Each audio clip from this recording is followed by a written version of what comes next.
My name is Veronica.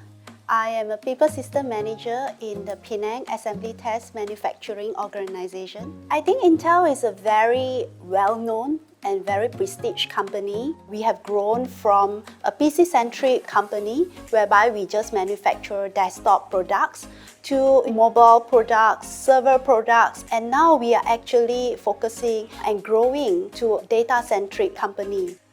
As an engineer in Intel manufacturing, you would be able to expect work with all the content experts in the factory and manufacture all the new products and technologies in a high volume manufacturing way.